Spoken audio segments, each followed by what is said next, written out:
انہوں نے اسے قبول نہ کیا اور بحث کا آغاز کر دیا اور حضرت عیسیٰ علیہ السلام کے خدا کا بیٹا ہونے اور ان کی فضیلت پر اصرار کرنے لگے۔ اسی وقت جبرائیل پیغمبر اکرم صلی اللہ علیہ وآلہ وسلم پر سورہ آل عمران کی آیت نمبر 59 لے کر نازل ہوئے کہ عیسیٰ کا حال خدا کے نزدیک آدم کا سا ہے کہ اس نے پہلے مٹی سے ان کا قالب بنایا، پھر فرمایا کہ انسانی جسم ہو جا تو وہ انسانی جسم ہو گئے۔ لہذا رسول اکرم صلی اللہ علیہ وآلہ وسلم نے ان سے فرمایا کہ بن باپ مسیح کی ولادت ہرگز ان کی الوہیت یا خدا کا بیٹا ہونے پر دلیل نہیں ہے۔ رسول اکرم نے ان کی تخلیق کو آدم کی تخلیق کے مثل قرار دیا۔ ناظرین، پیغمبر اکرم صلی اللہ علیہ وآلہ وسلم کے ساتھ نجران کے عیسائیوں نے مجادلہ جاری رکھا۔ پیغمبر اکرم واضح و قاطع دلائل کے ساتھ ان کے باطل اقوال کو رد فرما رہے تھے اور ان کے سوالات کا جواب دے رہے تھے، مگر عیسائی متواتر حق کا انکار کیے جا رہے تھے اور اپنے باطل عقائد پر ڈٹے ہوئے تھے۔ اسی وقت سورہ آل عمران کی آیت 61 نازل ہوئی اور رسول اکرم صلی اللہ علیہ وآلہ وسلم نے بحکم خدا نجران کے عیسائیوں کو مباہلے کی دعوت دی۔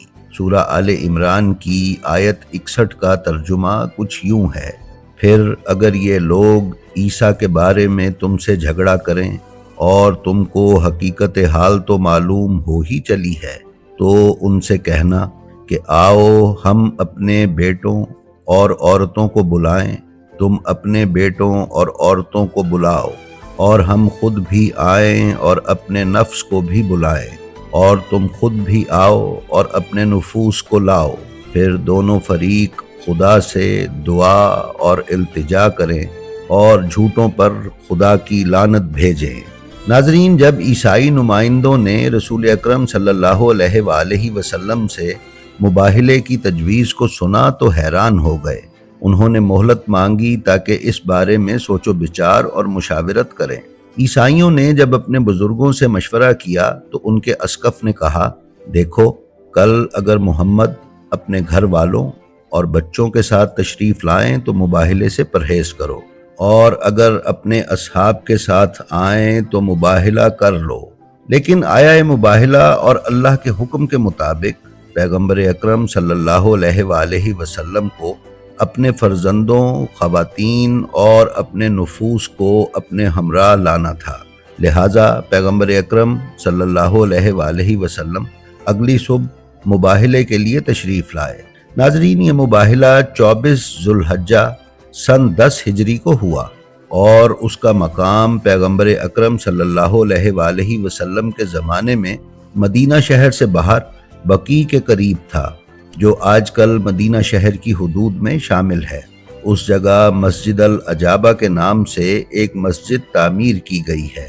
اس مسجد کا مسجد نبوی سے فاصلہ تقریباً 2 کلومیٹر ہے۔ ناظرین معظم، رسول اکرم صلی اللہ علیہ وآلہ وسلم اس مباہلے کے لیے اس شان سے تشریف لائے کہ حضرت علی کا ہاتھ تھامے ہوئے تھے اور حضرت حسن اور حضرت حسین علیہ السلام آگے آگے چل رہے تھے۔ حضرت فاطمہ الزہرا سلام اللہ علیہا آپ کے پیچھے تھیں، جبکہ ایک دوسری روایت میں ہے کہ رسول اکرم نے جناب حسنین کریمین کا ہاتھ تھاما ہوا تھا۔ بہرحال عیسائی بھی میدان میں آ گئے۔ ان کا اسقف عاقب آگے آگے تھا۔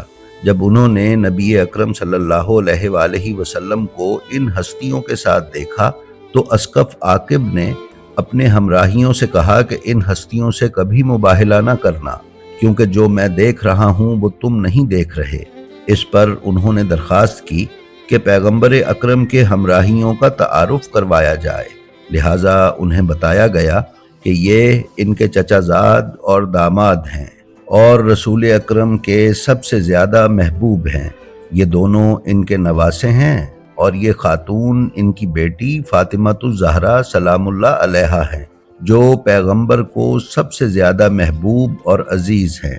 پھر پیغمبر اکرم صلی اللہ علیہ وآلہ وسلم آگے بڑھ کر دو زانو ہو کر تشریف فرما ہو گئے۔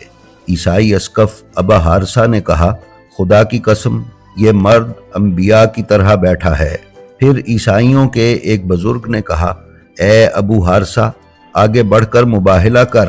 ابو حارثہ نے کہا، خدا کی قسم میں مباہلہ نہیں کروں گا، کیونکہ انہیں مباہلے کے لیے پوری طرح سے تیار اور آمادہ دیکھ رہا ہوں، اور خوفزدہ ہوں کہ یہ سچے ہوں تو اس صورت میں بخدا ہمارا کچھ نہیں بچے گا۔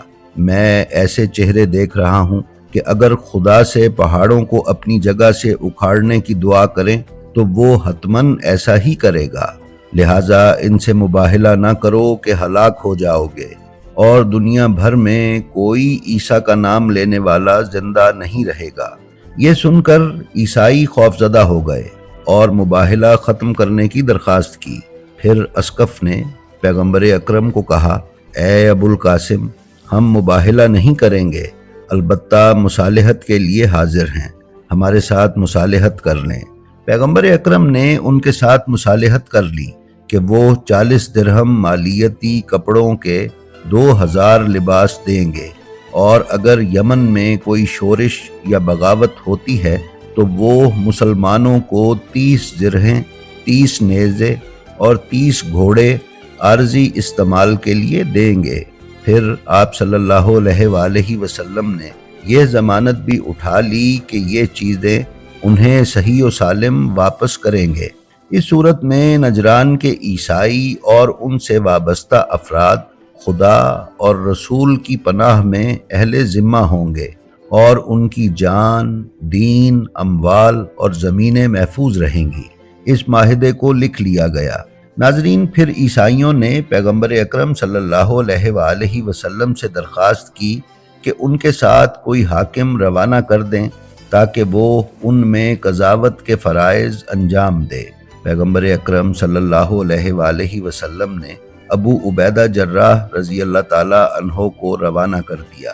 ناظرین، منقول ہے کہ اس واقعے کی وجہ سے کچھ مدت کے بعد مباہلہ میں آئے مسیحیوں کے 2 بزرگ مسلمان اور مومن ہو گئے تھے۔ جی تو ناظرین، یہ تھے اس مباہلے کے مناظر۔